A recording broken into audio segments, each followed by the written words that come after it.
माझ्या छोट्याशा ब्लॉगमध्ये तुमचं सर्वांचं स्वागत आहे. तर मी काल कुठपर्यंत आली होती. हां, की माझं लग्न माझ्या आत्यांनी करून दिलं. सगळी माझ्या लग्नाला होती. इथपर्यंत आलेलं आहे. पण त्याच्या पहिलं सांगायच्या पहिलं मी खरंच तुम्हाला सांगते, की माझ्या व्हिडिओला काय झाले मला कळत नाही आहे. सबस्क्राईब येत नाही, व्ह्यू येत नाही, जास्त कोणी बघत नाही आहे. काय झाले मला कळत नाही आहे. म्हणजे 7-8 दिवसामध्ये कुणीच बघत पण नाही आणि काय नाही, असं थोडी पब्लिक बघतात. तर मला टेन्शन आले की काय झाले असं की की बघत नाही, सबस्क्राईब येत नाही आहे. काय माझ्याकडून चुकीचं झाले का, मी काय चुकीचं करते का, मला खरंच मेसेजद्वारा मला सांगा, मी तुम्हाला रिप्लाय देते. पण मला समजत नाही आहे. तर प्लीज हात जोडून विनंती आहे की जास्तीत जास्त बघा तुम्ही. माझे व्हिडिओ बाबासाहेबांवरती असतात आणि असं काय म्हणजे धांगडधिंगा नसतो माझा व्हिडिओचा. माझे नॉर्मली व्हिडिओ असतात आणि चांगले असतात आणि त्यात ते सगळे बघू शकतात. एवढे चांगले असतात माझे व्हिडिओ. तर माझ्याकडून काय चुकत असेल तर मला खरं सांगा. तर फ्रेंड्स, मी कुठं आली, माझ्या आत्यांनी लग्न करून दिले होतं, तिथं आली होती मी. तर माझ्या आत्यांनी माझ्या मिस्टरांसोबत माझं लग्न लावून दिलं. माझे घरचे ती सगळे होते माझ्या लग्नाला. तर ह्या लग्नाला सगळेजण असूनही माझ्या सांगते माझे मिस्टर फक्त किती दिवस राहिले, फक्त 4 वर्ष नीट राहिले. 4 वर्षामध्ये पण त्यांची परिस्थिती इतकी बिकट होती की त्यांच्यापाशी खायला नव्हता, अंगाला कपडा भेटत नव्हता. तर मी त्यावेळेस पण धुणं भांडी करायची आणि मी त्यांच्यापाशी राहिली. त्यांची घरची सगळी म्हणायची राहणार नाही आहे, कारण की एवढी सुंदर दिसायला आहे आणि चांगलं राहते, हे ते आपलं पोरगं असं आहे.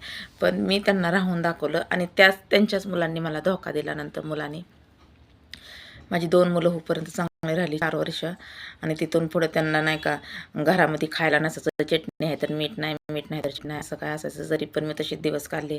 मी धुणं भांड्याचं मुलगी माझी 2 महिन्याची असताना मी लोकांची धुणं भांडी करायची. मी साईडला ठेवायची आणि मी धुणं भांडी करायची. ते एवढ्या संकटात मी सपोर्ट केला की मी बाजरीचं पीठ असेल ना, त्यात पाणी ओतून प्यायची, कारण की माझ्या मुलीला दूध येण्यासाठी. मी इतकी परिस्थिती बेकार काढली. दुसऱ्याची कपडे घातली, दुसऱ्याचं जेवण, त्यांनी उरलेलं मी जेवण खायची. एवढी परिस्थिती बेकार काढली मी. आणि नंतर हळूहळू परिस्थिती चांगली झाली जरा. मी झोपडपट्टी एरियामध्ये मी राहायची.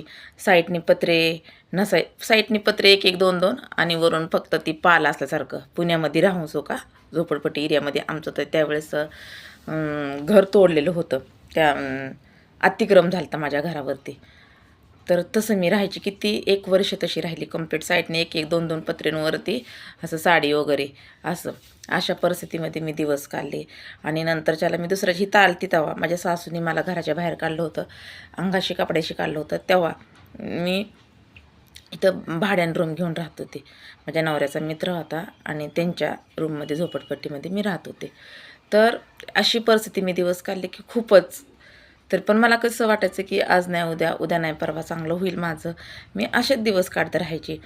आणि मग एक दिवशी असं झालं की ती बिगारी काम करत, माझे मिस्टर बिगारी काम करायचे. त्यांना काम नाही व्हायचं, पहिलं कधी काम नाही केलं ना, तर बिगारी. तर हप्त्यातून 2 दिवस कामाला, 1 दिवस घरी, असं व्हायचं. तर मग मी बी काम करायचे. तर मी सपोर्ट करायचे त्यांना, नाही का, की नाही काम होत म्हणून, होईल आज ना उद्या, आज ना उद्या चांगलं. पण नंतर त्यांना कामाची चटक लागली, बिगारी काम करायला लागले ते. आणि मग बिगारी काम करता करता त्यात 100 रुपये हजेरी असायची त्या टायमिंगला बिगारी कामामध्ये. तर मग 100 रुपयात काय होतच नसायचं. मग ते थोडं थोडं बघून बघून शिकलेले होते मिस्त्री काम. पण त्यांच्यात हिंमत नव्हती की मला येईल का आणि मी करेल का हे काम. तर मग आम्ही एक दिवस उपाशी होतो, घरामध्ये काहीच नव्हतं. ह्यांनी 30 रुपये आणले होते कुठून तरी. मग ते 30 रुपये मी घेतले संध्याकाळच्या वेळेस. स्नेहा माझी 1.5 वर्षाची होती आणि मुलगा माझा पोटात होता 7 महिन्याचा. तर मग सायकल होती त्यावेळेस. तर मग आम्ही दोघंजणं सायकलीवर गेलो आणि तिथून भाजी आणाय मी गेली होती. पण तिथं मी एक थापी, एक ओळिंबा आणि काय आणलं होतं, टेप, हे 3 गोष्टी आणल्या मी त्या 30 रुपयामध्ये. त्यावेळेस स्वस्त होतं. तर मी ते आणलं. दुसऱ्या दिवशी मी पण उपाशी, त्या दिवशी पण उपाशी आणि दुसऱ्या दिवशी पण उपाशी. म्हटलं तुम्ही हे जा आणि म्हटलं तुम्ही मिस्त्री काम केल्याशिवाय तुम्ही घरी यायचंच नाही आहे. ती म्हणायचं जाऊ का नको, जाऊ का नको. पण माझं सपोर्ट होता, तुम्ही करचाल, तुम्ही जा, तुम्ही करचाल, मला माहिती आहे तुम्ही करचाल.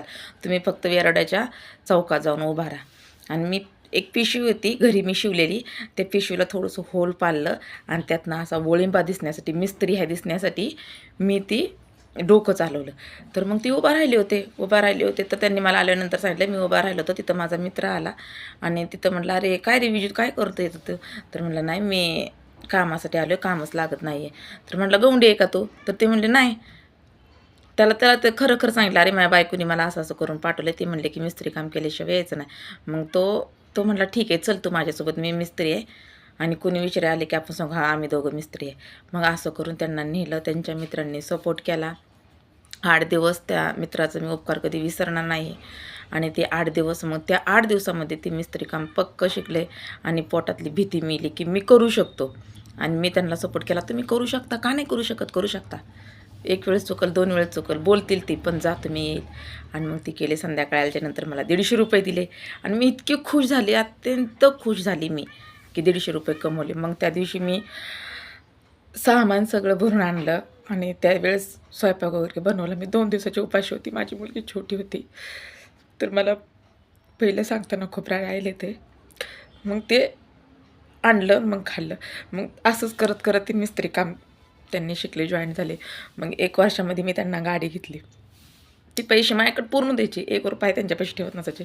फक्त पंक्चरीसाठी, फक्त गाडीच्या पंक्चरासाठी, फक्त त्या सायकलसाठी ₹5 फक्त ठेवायचे. मग ती पैसे साचवून मी काय केलं त्यांना, आम्हाला घर नव्हतं तर झोपडपट्टीमध्ये एक जागेला 2 पत्र्याची जागा होती. मी तिथं ₹10,000 साचवून माझा जीव आत्मा मारून लेकराला खायला देत नसायचे, काय नाही जे काय असेल भाजी भाकरी मी तीच हे करून ₹10,000 साचवले. आणि मग मी त्यांना हे ₹10,000 घ्या म्हटलं.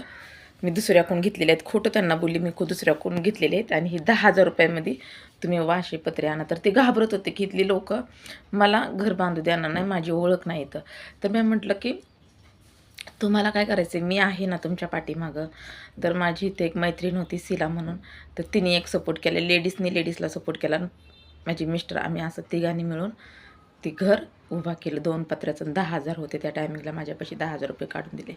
तेव्हा हे घर झालं स्वतःचं एक झोपडपट्टीमध्ये. पण ते घर पण असणं किती महत्त्वाचं आहे माहिती आहे का? रोडवर तर नव्हती ना मी राहत. म्हणजे मी असं हे केलं, नवऱ्याला सपोर्ट केला. आणि मग ते झाल्याच्यानंतर हळूहळू आमची परिस्थिती चांगली होत चालली जरा. माझी परिस्थिती खूप चांगली होत चालली हळूहळू. मग तिथून पुढं माझे मिस्टर मिस्त्री काम करायला लागले, परिस्थिती चांगली चालली. ह्या सगळ्या गोष्टी माझ्या जीवनात.